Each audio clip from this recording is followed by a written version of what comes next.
Bismillahirrahmanirrahim. Yang terhormat Bapak Dr. Haji Dadang Ahmad Fajar MAG, yang terhormat Bapak Dr. Haji Tajiri MAG, yang terhormat Bapak-bapak, Ibu-ibu, teman-teman mahasiswa semuanya yang hadir di forum ini, serta tidak lupa pula saya ucapkan terima kasih kepada moderator Bapak Akbar SAG atas waktu yang telah diberikan kepada saya. Assalamualaikum warahmatullahi wabarakatuh. Salam sejahtera buat kita semua. Bapak-bapak, ibu-ibu yang saya hormati, pertama-tama perkenalkanlah nama saya Abdul Hanan, mahasiswa S3 Program Studi Agama-Agama Konsentrasi Ilmu Hadis, UIN Sunan Gunung Jati, Bandung. Dan pada kesempatan ini, perkenankanlah saya untuk menyampaikan sebuah materi dengan tema penghijauan atau reboisasi dan dampak deforestasi dalam perspektif teologi Islam. Dalam abstrak dan latar belakang materi saya ditegaskan bahwa deforestasi adalah sebagai kerusakan ekologi sistemik yang menimbulkan dampak multidimensional berupa perubahan iklim, degradasi tanah, hilangnya keanekaragaman hayati, serta krisis sosial ekonomi, yang mana semua faktor tersebut dapat menyebabkan krisis ekologis global. Dan dalam kaitannya dengan hal itu, Indonesia sebagai negara dengan kawasan hutan tropis terluas berada pada posisi strategis sekaligus rentan.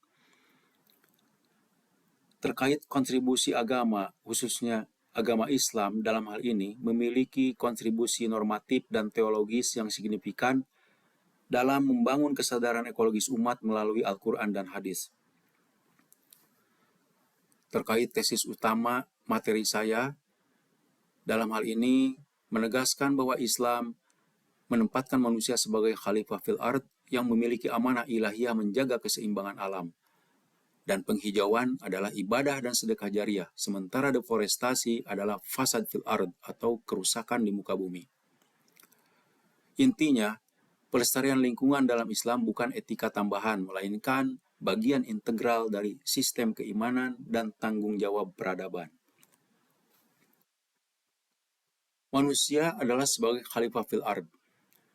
Pernyataan tersebut diperkuat oleh fondasi teologis di antaranya Quran Surat Al-Baqarah ayat 30, di mana pada ayat tersebut istilah khalifah mengandung makna tanggung jawab, amanah, dan keterikatan moral.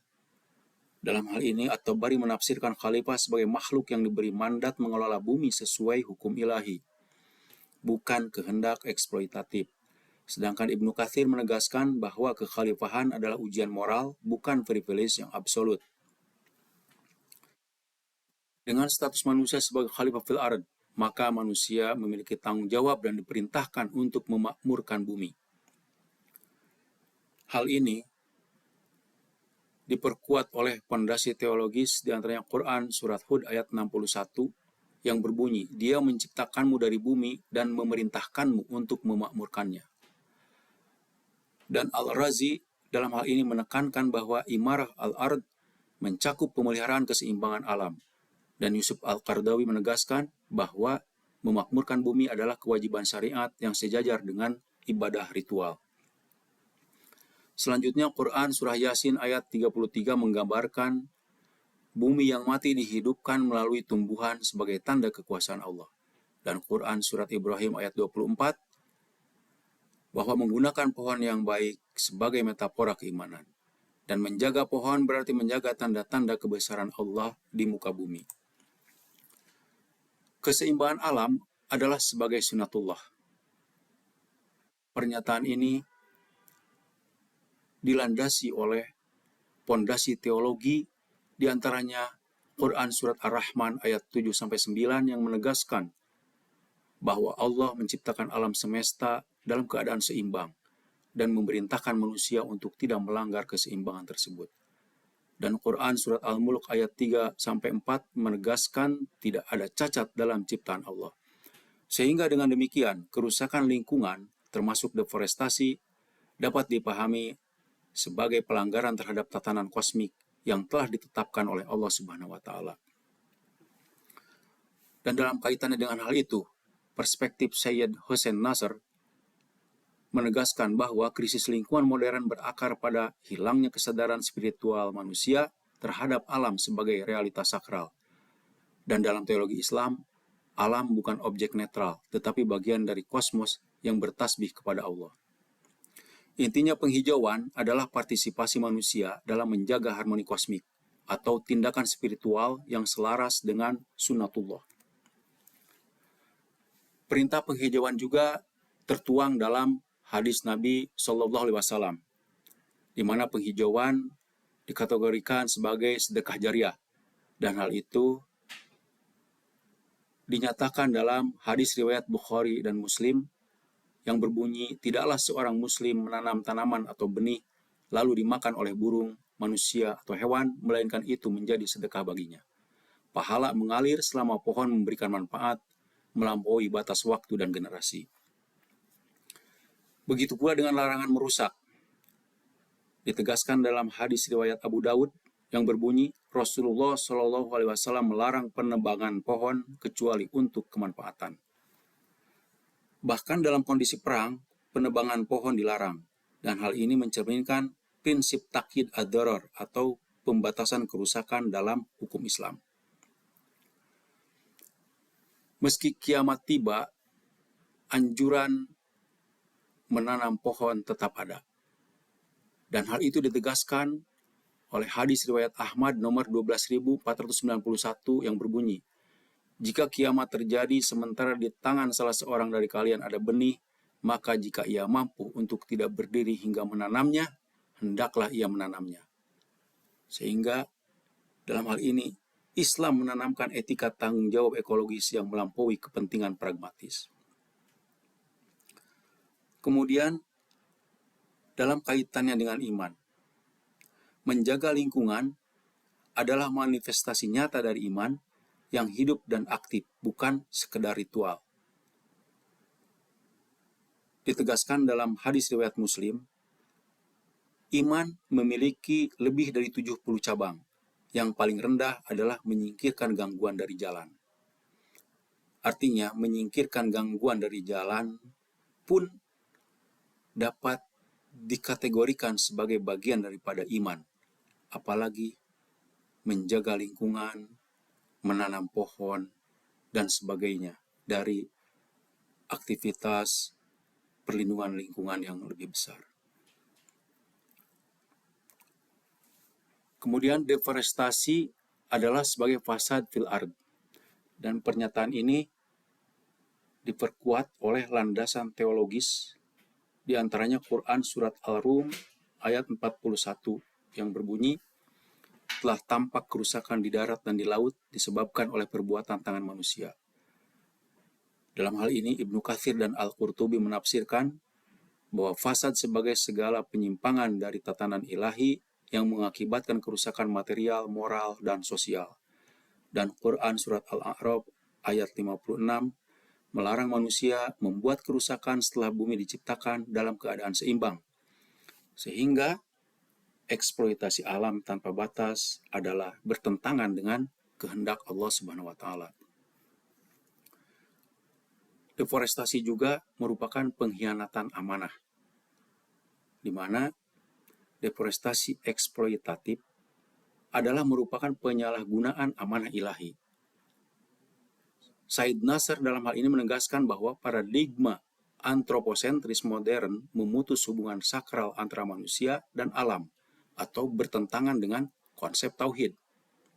Quran Surat Al-Isra ayat 34 menegaskan, penuhilah janji, sesungguhnya janji itu akan dimintai pertanggungjawaban. Maka kerusakan hutan adalah persoalan akhlak dan spiritualitas, bukan sekedar teknis. Dampak ekologis, moral, dan sosial dari deforestasi. Pertama, dampak ekologis. Deforestasi menyebabkan banjir, tanah longsor, kekeringan, dan degradasi kualitas udara. Hal ini bertentangan dengan prinsip hifz an-nafs atau perlindungan jiwa. dan kaidah ad-dharar wala dirar, atau tidak boleh ada bahaya yang ditimbulkan. Kemudian yang kedua adalah dampak sosial. Hilangnya hutan mengakibatkan konflik lahan, marginalisasi masyarakat adat, dan kemiskinan struktural. Quran Surat An-Nahl ayat 90 memerintahkan keadilan dan melarang kezaliman. Dan deforestasi yang menimbulkan ketimpangan sosial bertentangan dengan nilai keadilan Islam. Kemudian yang ketiga adalah dampak antar generasi. Bumi adalah titipan bagi generasi mendatang. Eksploitasi yang merusak masa depan merupakan kezaliman struktural. Kerusakan ekologis yang diwariskan kepada generasi berikutnya menyalahi prinsip keberlanjutan dan amanah ilahi. Penghijauan sebagai implementasi maqasid asy-syariah. Dari aktivitas penghijauan, maka dapat disimpulkan implementasi maqasid asy-syariah. Pertama adalah hifz an-nafas. Di mana dalam hifz an-nafas ini, dengan penghijauan tersebut, maka hutan akan menjadi penyedia oksigen dan pencegah bencana, serta menjadi pengendali iklim. Kemudian yang kedua, hifz al-mal. Hutan adalah penopang pertanian. Hutan adalah sumber air, ekonomi, masyarakat. Dan yang ketiga adalah hifz an-nasl. Lingkungan yang sehat bagi generasi mendatang. Hifz nasl, lingkungan sehat bagi generasi mendatang. Kemudian yang keempat adalah maqasid syariah dari penghijauan itu adalah ihsan dan syukur, yang merupakan ekspresi keimanan, akhlak, dan akhlak penghambaan. Dan hal ini ditegaskan dalam Quran Surah Ibrahim ayat 7. Sekarang kita sampailah pada kesimpulan. Dalam kesimpulan ini ada 3 poin. Pertama, landasan teologis yang kuat. Al-Quran dan hadis secara konsisten menempatkan manusia sebagai khalifah fil ard, dan perintah imarah al-ard, kemudian larangan fasad, dan penegasan mizan menjadikan pelestarian lingkungan bagian integral dari keimanan. Kemudian yang kedua, penghijauan sebagai ibadah. Reboisasi adalah sedekah jariah yang bernilai ukhrawi. Perintah menanam pohon bahkan menjelang kiamat menegaskan etika tanggung jawab ekologis yang melampaui kepentingan pragmatis dan jangka pendek. Yang ketiga adalah kewajiban kolektif umat Islam. Analisis maqasid asy-syariah menunjukkan penghijauan berkontribusi pada hifz an-nafas, hifz al-mal, dan hifz an-nasl. Sehingga pelestarian lingkungan adalah kewajiban syar'i demi kemaslahatan universal dan keadilan lintas generasi. Mungkin hanya itu yang dapat saya sampaikan. Terima kasih atas perhatiannya. Assalamualaikum warahmatullahi wabarakatuh.